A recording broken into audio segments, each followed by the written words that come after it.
Salam əziz dostlar, hər vaxtınız xeyirli olsun. 6-cı siniflərin dəyər nəşrlərinin sınağında olan bugünkü sınaq imtahanının suallarını da izah edirəm sizə. Deyir, hansı bənddə verilmiş ifadə hər iki söz fərqli tələffüz olunur. Deməli, oyuncaq sözündən sonra almaq sözü gəldiyinə görə bu ğı kimi tələffüz olunacaq. Bu da q samiti x kimi tələffüz olunacağına görə cavab A bəndi. Burada c-dan sonra o gəlib, c olduğu kimi qalır.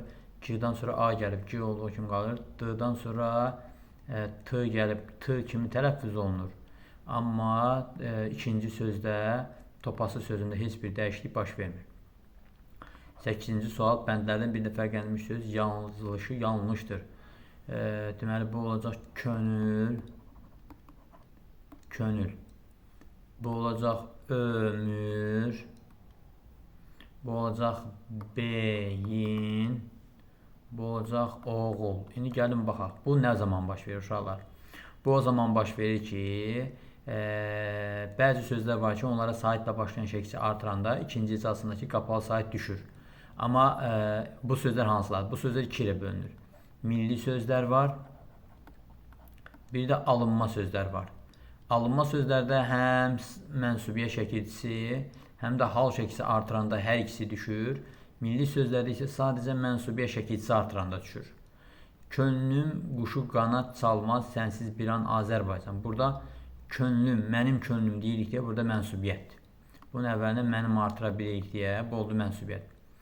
Nə ömrə acıyır, burada ömür sözündə hər iki alınma sözü hər ikisində düşəcək. Başım, beynim tüstülənir. Burada mənim beynim olur deyə mənsubiyyətdir və düşəcək. Oğlun yaxşısı burada isə yəlik halda olduğuna görə biz dedik ki, oğul milli sözdür. Milli sözlərdə də ancaq mənsubiyyə şəkilçisində düşür. Mənim oğlun yaxşısı deyə bilmirik deyə buradakı un yəlik haldadır.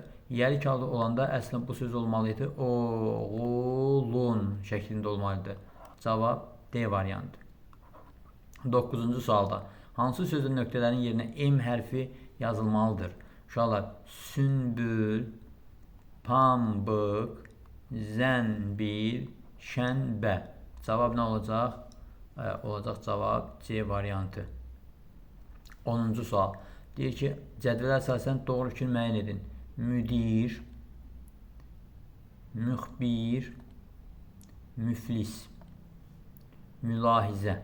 Burada ü.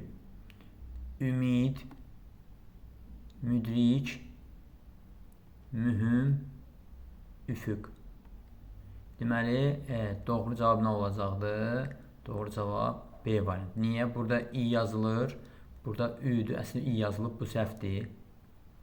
C variantında müxbirdir. Müxbir deyil.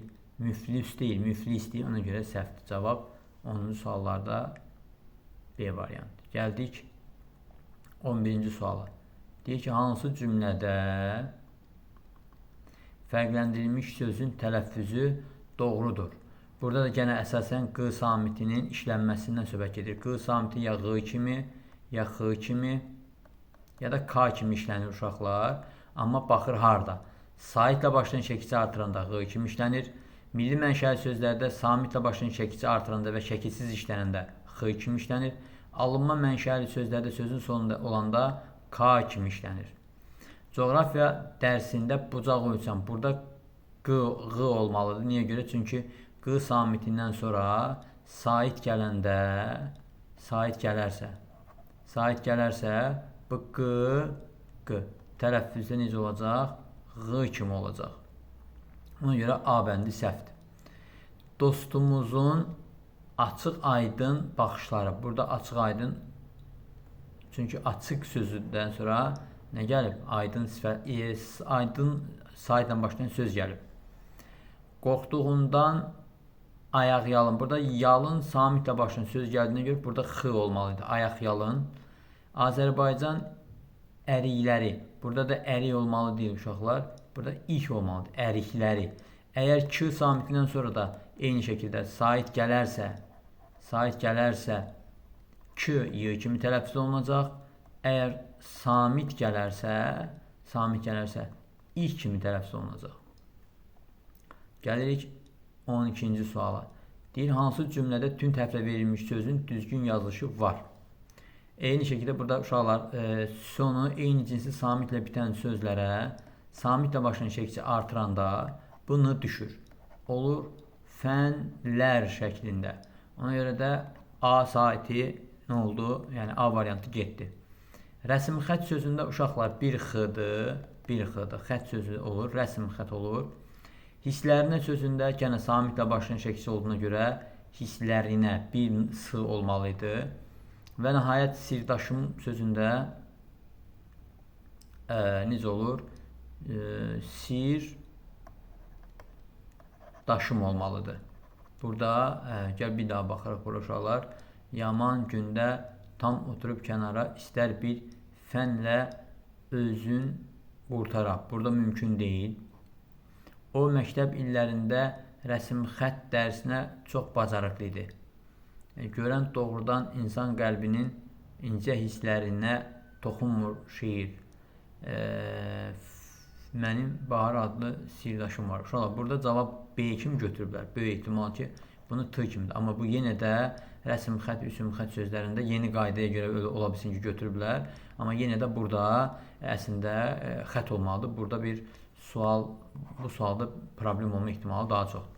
Hansı sözün nöqtələrinin yerinə birinci hecadakı fərqli sait yazılmalıdır? Rəqabət, əhvalat, hansı sözlər nöqtələrin yerinə birinci hecadakından fərqli sait yazılmalıdır? Sərəncam, zəfəran, nəqəratdır orada, bunu əyləyəcəyik. Nəqərat, əhvalat, cavab olacaq C variantı. Burada 14-cü suala baxırıq. Yalnız dodaqlanan saitlər hansılardır? O, U, Ö, Üdür.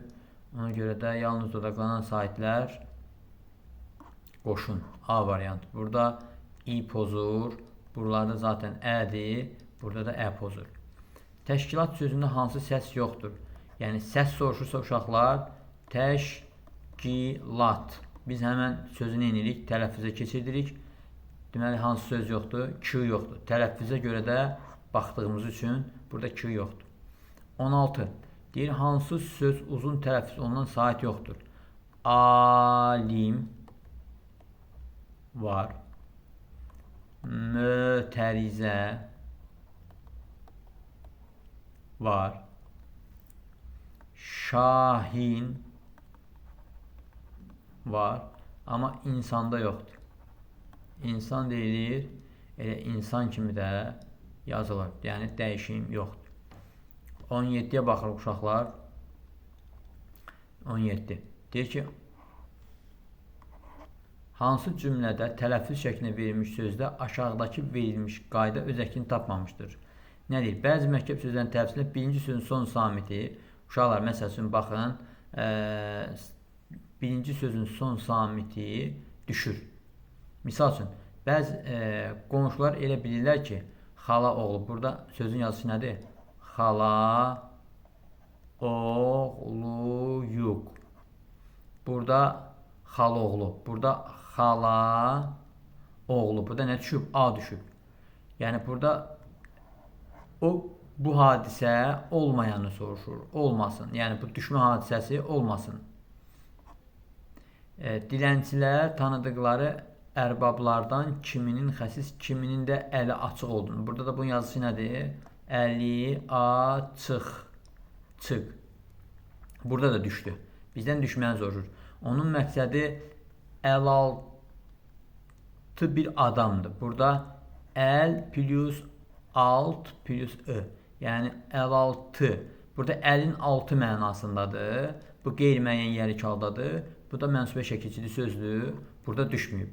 Burada isə əli, əyri olacaq. Əyriliyi. Bu formada yazılacaq uşaqlar. Və burada da D variantına düşmüş olacaq. Cavab C variantıdır. 18. Qənddan sözünün hərf və səhv tərkibi deyirsə uşaqlar, biz nə edirik? Qənddan sözünü qənddan kimi tələffüzünü yazırıq və bu tələffüzə əsasən baxırıq. Bir-biri ilə qarşılıq təşkil edən samitlə işlənmişdim. Bəli. T, D. Getdi. Həm qapalı, həm açıq sahitlər var. Qapalı sahit yoxdur uşaqlar. Burada hər ikisi ə ilə A açıq sahit.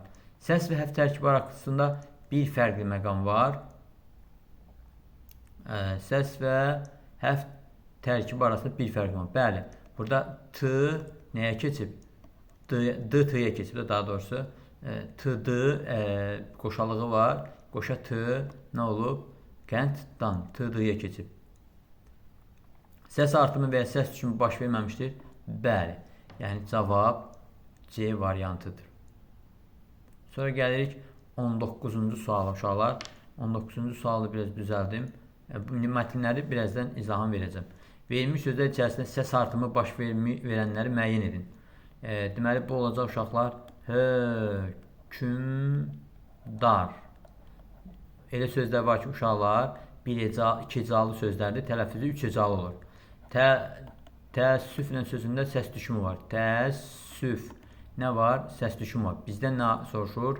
Səs artımı. Radio sözündə i-o, harada i saiti varsa uşaqlar, bilin ki, orada nə olacaq? Y samiti artacaq. Radio formasında olacaq. Və ədəbiyyat sözündə də iyyat əgər sözün şəkilçinin tərkibindədirsə, ədəb-iyyat olacaq. Ədəbiyyat formasında. Deməli, səs artımı harada var? Hökümdarda. Səs artımı harada var? Radio sözündə.